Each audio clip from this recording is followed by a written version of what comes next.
നാളെ എന്ത് ഭക്ഷണം വേണോ, ഇഷ്ടമുള്ള മദ്യം, അവർക്ക് മയക്കുമരുന്ന്, എല്ലാ സൗകര്യങ്ങളും ജയിലിൽ കൊടുക്കും. അവർക്ക് ഇഷ്ടമുള്ള മൊബൈൽ ഫോൺ, ഏത് സമയത്തും അവർക്ക് മൊബൈലിൽ വിളിക്കാം, ആരെയും ബന്ധപ്പെടാം. പ്രതികൾ അവിടെ അഴിഞ്ഞാടുകയാണ് ജയിലിൽ. യഥാർത്ഥത്തിൽ ഈ ഒരു പ്രതി പരോൾ നിരവധി പ്രാവശ്യമാണ് പരോൾ കൊടുത്തിരിക്കുന്നത്. ഇപ്പോ രമ നിയമസഭയിൽ ചോദിച്ച ചോദ്യത്തിന് ഈ പരോളിന്റെ ഡീറ്റെയിൽസ്, ചന്ദ്രശേഖരൻ വധക്കേസിലെ പ്രതികളുടെ പരോളിന്റെ ഡീറ്റെയിൽസ് ചോദിച്ചിട്ട് 5 മാസമായിട്ട് തന്നിട്ടില്ല. 5 മാസമായിട്ട് തന്നിട്ടില്ല. കാരണം അത്രമാത്രം പരോൾ അവർക്ക് കൊടുത്തു കഴിഞ്ഞു.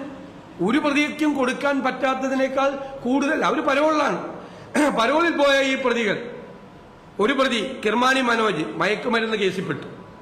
TK രജീഷ് ഇപ്പൊ ശിക്ഷ ഇളവ് കൊടുക്കാൻ പോയ ആളെ കർണാടക പോലീസ് വന്ന് അറസ്റ്റ് ചെയ്തു. ഒരു തോക്ക് കേസിൽ പുറത്തിറങ്ങിയപ്പോ തോക്ക് കേസിൽ പ്രതിയായി. 2 പേരെ കർണാടകത്തിൽ നിന്ന് അറസ്റ്റ് ചെയ്തപ്പോൾ അതുമായി ബന്ധപ്പെട്ട് ഇയാളെ കർണാടക പോലീസ് അറസ്റ്റ് ചെയ്തു. കൊടി സുനി സ്വർണ്ണക്കടത്ത് കേസിൽ ബന്ധപ്പെട്ടു. മുഹമ്മദ് ഷാഫി സമാനമായ കേസിൽ വന്നു. MC അനൂപ് ജയിലിൽ കഞ്ചാവ് കച്ചവടം നടത്തുമെന്നാണ് വാർത്ത വന്നത്.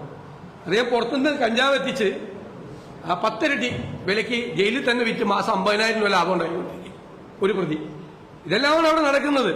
അതുപോലെ സ്വർണം കടത്തിക്കൊണ്ടുവരുന്നവന്റെ സ്വർണം അടിച്ചു മാറ്റുന്ന സ്വർണം പൊട്ടിക്കൽ പരിപാടി, മയക്കുമരുന്ന് ഇടപാട്, ഭൂമി ഇടപാട്, കൊട്ടേഷൻ സംഘങ്ങളുടെ പ്രവർത്തനം. ജയിലിൽ ഇരുന്നതിനെ കൊട്ടേഷൻ പിടിച്ച് പുറത്തുള്ള ഇവരുടെ ആളുകളെ കൊണ്ട് കൊട്ടേഷൻ നടപ്പാക്കി കാശ് വാങ്ങിക്കുകയാണ്. അവർ ജയിലിൽ നിന്ന് വരുമാനം ഉണ്ടാക്കി കൊടുക്കുകയാണ്. ഇതിൻ്റെ അകത്ത് പ്രധാനപ്പെട്ട കാര്യം എന്ന് പറയുന്നത് ഈ പ്രതികളെ CPM ഭയക്കുന്നു. ഈ പ്രതികൾ CPM-നെ ബ്ലാക്ക്മെയിൽ ചെയ്യാണ്. അതുകൊണ്ടാണ് ഈ സൗകര്യങ്ങൾ ചെയ്തു കൊടുക്കുന്നത്. ഇനി ഒരു എയർ കണ്ടീഷൻ മാത്രമേ അവിടെ വെച്ചു കൊടുക്കാറുള്ളൂ ജയിലിൽ. ബാക്കിയുള്ള എല്ലാ സൗകര്യങ്ങളും, ഒരു 5 സ്റ്റാർ ഹോട്ടലിൽ താമസിക്കുന്ന എല്ലാ സൗകര്യങ്ങളും ഇവർക്ക് ചെയ്തു കൊടുക്കുക. ഇവര് ഇതിന്റെ പിന്നിലുള്ള ഗൂഢാലോചന സംബന്ധിച്ച രഹസ്യം വെളിപ്പെടുത്തുമെന്ന് പറഞ്ഞ് CPM-നെ ഇവർ ബ്ലാക്ക്മെയിൽ ചെയ്യാൻ. ആ ബ്ലാക്ക്മെയിലിങ്ങിന് പേടിച്ചിട്ടാണ് ഇവർക്ക് ഈ ശിക്ഷാ ഇളവ് കൊടുക്കാനുള്ള നടപടികൾ ഉൾപ്പെടെയുള്ള കാര്യങ്ങളുമായി സർക്കാർ മുന്നോട്ട് പോകുന്നത്. ഇത് ഈ സംസ്ഥാനത്തോടുള്ള വെല്ലുവിളിയാണ്, നമ്മുടെ നീതിന്യായ വ്യവസ്ഥയോടുള്ള വെല്ലുവിളിയാണ്. ഹൈക്കോടതി വിധിയെ കാറ്റിൽ പറത്തുന്ന ഒരു നടപടിയാണ്.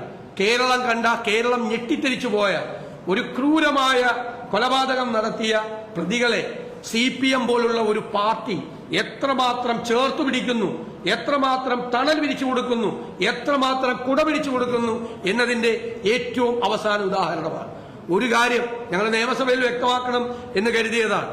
ഈ കേസിലെ പ്രതികൾക്ക് ശിക്ഷാ ഇളവ് കൊടുക്കാനുള്ള തീരുമാനവുമായി സർക്കാർ പോയാൽ കേരളം ഇതുവരെ കാണാത്ത പ്രക്ഷോഭങ്ങൾക്ക്, നിരന്തരമായ പ്രക്ഷോഭങ്ങൾക്ക്, സർക്കാരിന്, മുഖ്യമന്ത്രിക്കും മന്ത്രിമാർക്കും അടക്കം പുറത്തിറങ്ങാൻ പറ്റാത്ത രീതിയിലുള്ള പ്രക്ഷോഭങ്ങൾക്ക് കേരളം സാക്ഷ്യം വഹിക്കേണ്ടി വരും എന്ന് ഞങ്ങൾ വിനീതമായ മുന്നറിയിപ്പ് നൽകുന്നു. ഒരു വിട്ടുവീഴ്ചയും ഈ കേസിൽ ഞങ്ങളുടെ ഭാഗത്തുനിന്നുണ്ടാവില്ല. ഒരു വിട്ടുവീഴ്ചയും. എന്ത് നടപടി സർക്കാർ സ്വീകരിച്ചാലും ഞങ്ങൾ അതിനെ ശക്തിയായി എതിർക്കുക തന്നെ ചെയ്യും എന്ന് ഞാൻ പറയാൻ ആഗ്രഹിക്കുന്നു.